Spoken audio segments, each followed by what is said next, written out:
Salamat sa bagong araw, Lord. Panginoon, maraming salamat sa bagong araw na ito. Maraming salamat sa masarap na tulog. Maraming salamat sa masarap na pahinga. Alam ko po, Panginoon, na ako'y binantayan ninyo at inalagaan ng buong magdamag. Haharapin ko po, Lord, ang araw na ito na puno ng pag-asa sa aking puso't isipan, sa aking buong pagkatao, sa aking buong araw ngayon. Alam ko po, Lord, na hindi mo ako iiwan ngayong araw na ito at patuloy niyo akong sasamahan at bibigyan ng guidance. Maraming salamat dahil ginising mo ako ngayong umagang ito at alam kong ang araw na ito ay magiging blessed dahil andyan ka, Lord. Punuin niyo po, Lord, ng kasiyahan o joy ang aking puso. Ipaalala niyo po sa akin kung gaano ako ka-blessed sa araw na ito. Lagyan niyo lagi ng dahilan ang aking kasiyahan at mga dahilan kung bakit magiging thankful po ako.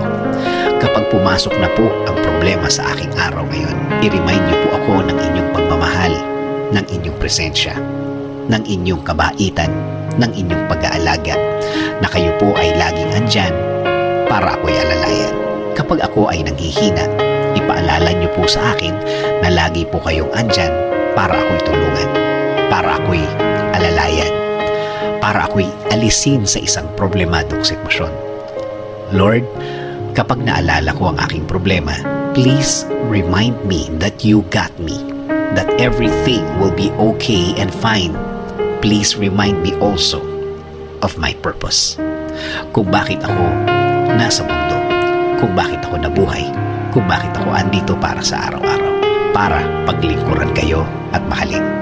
Kasama na ang mga nagmamahal sa akin at nagpapahalaga na kayo pa din ang dapat masunod sa aming buhay. Naniniwala kami sa inyong plano na lahat-lahat na gusto niyong gawin sa amin ay makakabuti sa amin, na ang lahat ng plano ninyo ay makakabuti sa aking kinabukasan at kinabukasan ng aking pamilya.